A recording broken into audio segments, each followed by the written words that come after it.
बिस्मिल्लाहिर्रहमानिर्रहीम। अस्सलाम वालेकुम नाज़रीन, आपका मेज़बान मोहम्मद रिजवान आजिज़ आपके सामने हाजिर है। और नाज़रीन, आप अंदाज़ा लगाएं कि हो भी औरत ज़ात, जुर्म भी पहला हो, लेकिन इसके बावजूद 7 महीने तक किसी को उस जुर्म की भीनक तक ना पड़े, तो आप अंदाज़ा लगाएं कि वो औरत अपने पेट की किस हद तक पक्की होगी। वाकया कुछ इस तरह से है जी। शेखुपुरा का एक कस्बा है चीचों की मलियां, जहां के एक दूर के गांव में एक खातून रहती है जिसका शौहर जो है वो करीबी ही पेपर मिल है जिसमें काम करता है, मजदूरी करता है, सुबह जाता है, शाम तक वहीं पर रहता है और घर का गुजर बसर करता है। इसी दौरान घर में अकेली औरत होती है और उसके बाद उस अकेली औरत के दिमाग में शैतान जो है वो अपना घर बनाता है और औरत जो है एक नया रास्ता निकालती है और एक नया आशिक बनाने की सोचती है। और उसके बाद औरत एक मजदूर टाइप नौजवान को फंसाती है, उसके साथ अपने इश्क की पींगे बढ़ाती है और मुलाकात। सबसे पहले तो वो जो लड़का है वो एक सिम और मोबाइल फोन जो है वो उस औरत को प्रोवाइड करता है। औरत उस मोबाइल फोन के साथ उस सिम से जो है उस लड़के के साथ राब्ते में आ जाती है। सबसे पहले गुफ्तगू का सिलसिला शुरू होता है। गुफ्तगू का जो सिलसिला है वो तवील होता जाता है और बातें जो हैं पहले मिनटों में और मिनटों से घंटों में तब्दील होती जाती हैं। और उसके बाद क्या होता है जनाब कि वो औरत जो है उस लड़के को अपने घर बुलाना शुरू कर देती है और घर बुलाकर उसके साथ मुलाकातें की जाती हैं और बाकी जो तमाम हदें हैं वो उन्हें क्रॉस किया जाता है। और इसी दौरान क्या होता है जी, उस शौहर है उस औरत का, उसका एक कजन होता है, उसे शक होता है कि घर में किसी अजनबी का जो आना जाना है वो क्यों है।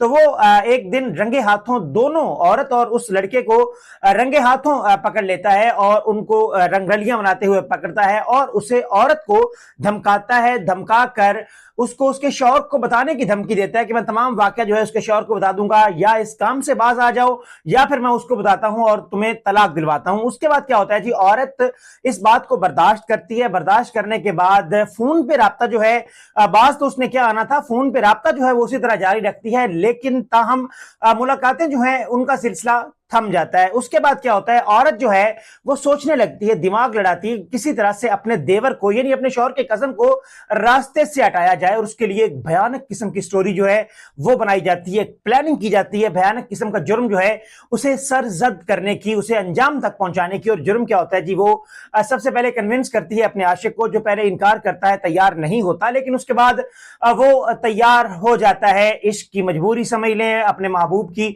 नाराजगी का खदशा है उसे आप समझ लें या कुछ और समझ लें, वो तैयार हो जाता है। और एक दिन वो उस आशिक को अपने घर में बुलाती है, घर में उसे पहले छुपा देती है और उसके बाद अपने बच्चे को भेजती है और उस अपने देवर को भी अपने घर बुलाती है। उसके बाद क्या होता है जी, उस औरत के दुपट्टे से देवर को जान से मार दिया जाता है, उसका गला घोंट के दुपट्टे के साथ उसे मार दिया जाता है। और मारने के बाद अगली प्लानिंग आप सुने वो क्या करती है जी, जो उसका देवर होता है उसकी डेड बॉडी को एक रेडी के ऊपर उसे रखती है, उसके ऊपर चारा डाला जाता है।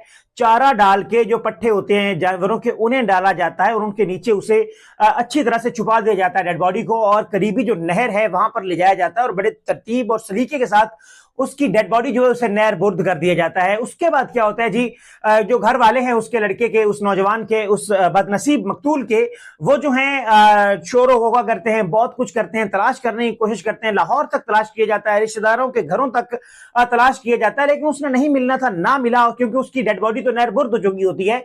कुछ अरसे के बाद उसकी डेड बॉडी जो है कुछ किसी दूर के जिले से जाकर मिलती है, डेड बॉडी मिल जाती है और उसे वहीं पर लावारिस दफना दिया जाता है, क्योंकि ना तो उसके फिंगरप्रिंट्स किसी के साथ मैच करते हैं, कि ना उसके फिंगरप्रिंट्स लिए जा सकते हैं और ना ही उसके पास कोई आइडेंटिटी जो है वो पुलिस को वहां पर जहां उसकी डेड बॉडी मिलती है वहां मिलती है। उसके बाद क्या होता है जी, उसे लावारिस जो है वहां पर दफना दिया जाता है। इधर जो है पुलिस के लिए ये केस जो है रोज बरोज जो है मुश्किलात क्रिएट करना शुरू कर देता है। लवाहिकीन जो है वो धरना देना शुरू कर देते हैं, एहतजाज का सिलसिला शुरू कर देते हैं। और उसके बाद जो पुलिस है वो हरकत में आती है, उसका मोबाइल फोन जो है उसे लिया जाता है, उसे फोरेंसिक में भेजा जाता है। फोरेंसिक में भेजने के बाद उसमें कुछ व्हाट्सएप को जब क्रैक किया जाता है तो व्हाट्सएप से कुछ चैट्स मिलती हैं जिसमें वॉइस नोट्स भेजे गए हैं जी उस औरत को। ये 7 महीने बाद का वाकया है, यानी कि जो कातिला औरत है उसको जो वॉइस मैसेजेस हैं जिनमें ये कहा गया है कि या तो तुम इस गंदे काम से बाज आ जाओ या फिर मैं तुम्हारे शौहर को बता देता हूँ। ये धमकी अमेज जो मैसेजेस हैं जब ये पुलिस तक पहुंचते हैं तो पुलिस को उसके ऊपर शक होता है, उस औरत के ऊपर उसे गिरफ्तार कर लिया जाता है और उसके आशिक को भी